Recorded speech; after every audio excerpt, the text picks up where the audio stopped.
My name's Adrian and welcome to my workshop, the Hisseman workshop. A year ago, I'd never struck a nail with a hammer, but my wife had a mouse problem in the greenhouse and she asked me to make a mousetrap. So I went on YouTube to Mousetrap Monday, Sean Woods, and saw this mousetrap and it really fascinated me. It was designed 450 years ago and I thought I'd like to make one of those, but I needed to drill a big hole. So I knew I needed a drill and a big drill bit. So I bought a drill off Amazon, a lovely DeWalt 18 volt brushless, and a spade bit. And I discovered that I couldn't cut the holes. And what I really needed was one of those drills that you pull a lever, a drill press. So I started watching woodworking videos on YouTube, and the more I watched them, the more interested I became. So off I went to the shops again and I got myself a little drill press and I got a little thicknesser and I started making a few bird boxes and this sort of thing. But as I was watching all these woodworking videos, I became increasingly interested in the sort of people presenting them. And I watched one particular video by the samurai carpenter, and I'm sure you've all watched his video of him making a bench. And I thought, having watched that, what on earth was he thinking, making something so beautiful to hit with a hammer or to cut with a saw? It looked like a piece of furniture that would grace any grand home. It was beautiful. But I realised there was no way that I would ever be able to make one, and perhaps I should see if I can buy one. Very luckily, I've been in business for 30 years and I have some staff in China, and I have a sourcing manager in China. And I said, look, could you please find the best factory in China for making this equipment? And he found the best factory in China for making this equipment, and it was a factory called Hisseman. He negotiated with the sales lady who manufactures huge quantities for all the best brands in the world that I could buy some directly from the factory, and he sent me through the price list. And I got carried away.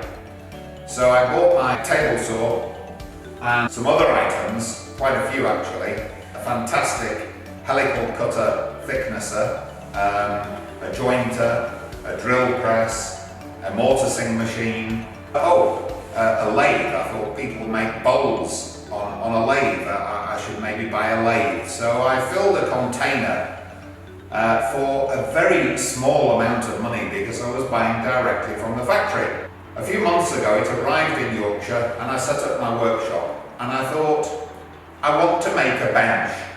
I want to make a bench like the samurai carpenter or Matt Eastley, but I realised mine wouldn't be a match for those, but it would demonstrate what a rank beginner, somebody who's got no woodworking experience whatsoever, can achieve with some good equipment and a little bit of patience and accepting the occasional mistake that needs to be fixed. So I hope you enjoy watching the assembly of my bench.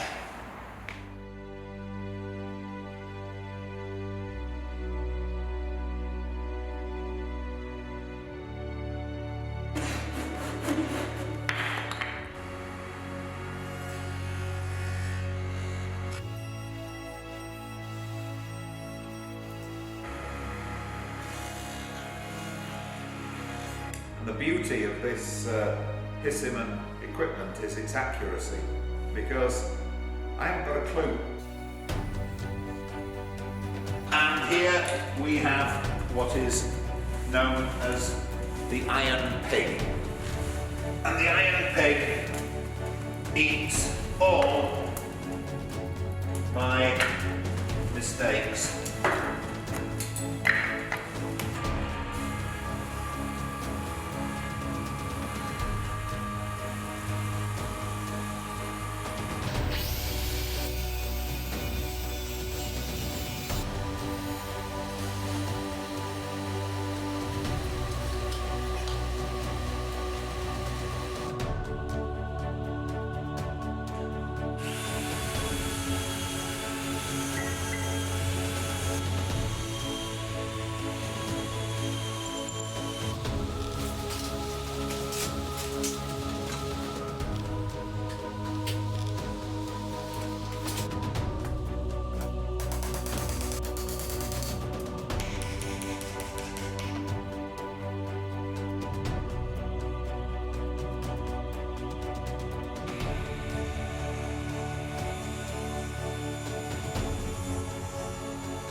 Right, well, here's the bench, and the whole purpose of making the bench was really that I'd seen the samurai and thought, well, that's totally impossible. I know nothing about woodworking, but then watched a few more videos and thought I'd give it a go. So off I went to the wood shop. I bought some beech, I bought some walnut and some oak for the vice chop. I watched Matt Eastley, of course, make Bertha, but he used the bench crafted leg vise, which I thought was really attractive. And I was impressed with the spinning wheel. I've always wanted to be captain of a ship, so there we go. We went to Fine Woodworking in Germany and got a bench crafted leg vise. Then, of course, the dead man that the samurai installed on a beautiful piece of walnut, beautiful walnut runner. I did it a little more simply, and here we can see it works superbly with the holdfasts. I put some dogs in the apron to hold perhaps a long piece of wood, an example of which I've got here. This is a piece of maple that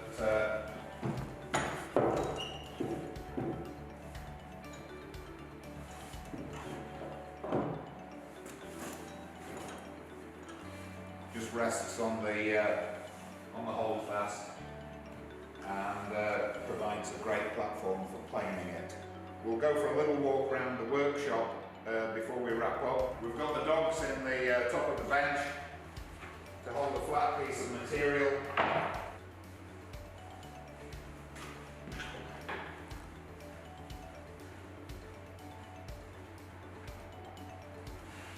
And that will hold anything flat. Those are a bit round, but you get the idea. So it's been a fantastic project, and what I really hoped to achieve in making the bench was demonstrating that somebody who has only ever watched a few videos on YouTube can achieve what they believed was unachievable.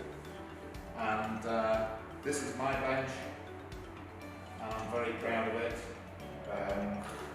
Delighted to have finished it, and I'm looking forward to making something now that I can actually pick up, because lifting these slabs to put them through the thicknesser, I needed a lot of assistance. They're incredibly heavy.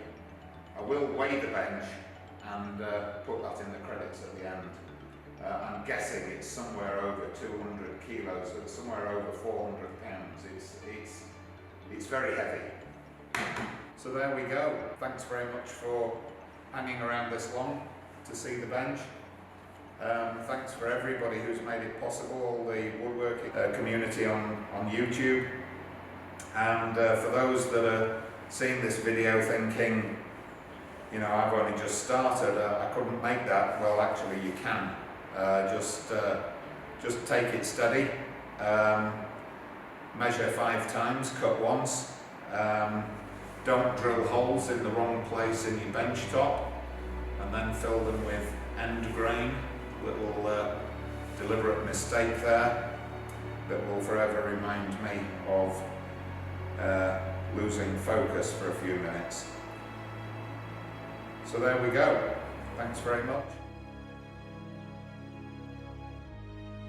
So this is the main piece of equipment in the workshop, the table saw.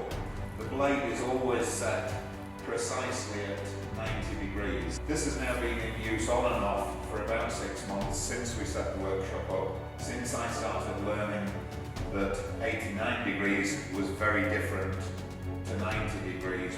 The fence, again, deadly accurate, deadly level with the blade, and I can trim off a 1mm strip over 8 feet, and it's absolutely perfectly parallel all the way through. So very, very good piece of equipment.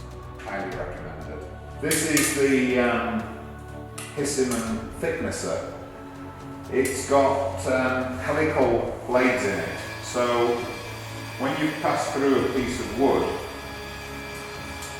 it comes out the other end so smooth, there's no ridges or anything on it. It doesn't need sanding, it comes out silky smooth, like Rob Cosman has used his finest jointer plane on it. It's absolutely perfect. Okay, this is the Hisseman jointer. Couldn't have made the bench without it. A few months ago, I didn't know what a jointer was. I'd seen one or two on YouTube, and then I realised that to get square stock, you needed one of these before putting it into the thicknesser. So, very, fantastically accurate piece of equipment, as you'd expect from Hisseman. And a quick demonstration of squaring this edge.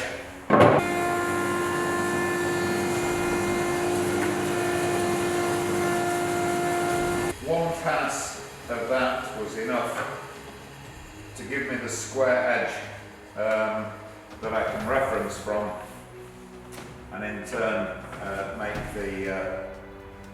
the timber perfectly square. I bought a bandsaw in the UK from SIP, and it's a 16-inch bandsaw. The Hisseman bandsaw is a somewhat smaller machine, and this one I've set up, again listening to Alex, for going around tight radius.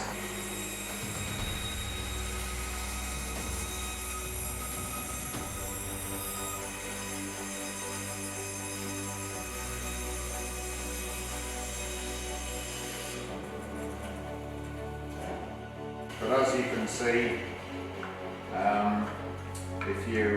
if you set it up with a narrow blade without the bearings guiding it too tightly, you can get some great shapes out of it.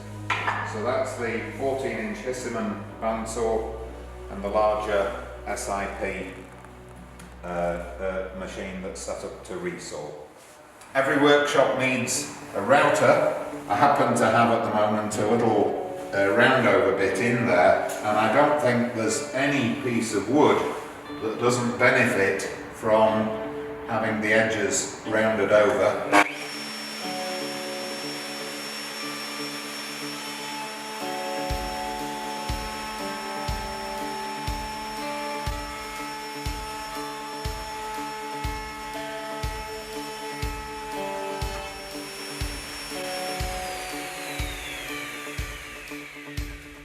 So there we've got a lovely finished piece of wood that will look great in a piece of furniture or a shelf for the workshop or whatever you happen to be doing. First thing I'll say about the drill press, again one of the sweetie shop options from Hisseman. I already had a tabletop drill press, a Bosch machine with a wheel at the side. Never really used it. This, I never stopped using it. I invested in a Fish 19mm bit, and what a difference it makes. It's a wave cutter manufactured by Fish in Austria, and it cuts the most beautiful clean holes. So here we go.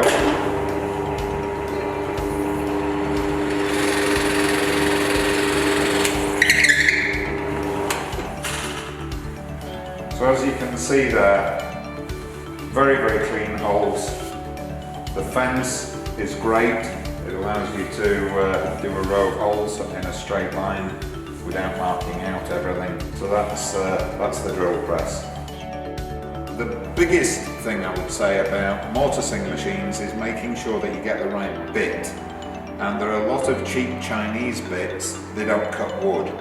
There are some decent-ish Taiwanese ones that are okay, but if you actually want to cut clean mortises, the Japanese Nakahashi They are more expensive, but if you want to do the job, you need the right tools. And the Nakahashi mortising bit has some unique feature about it, and it cuts mortises cleanly.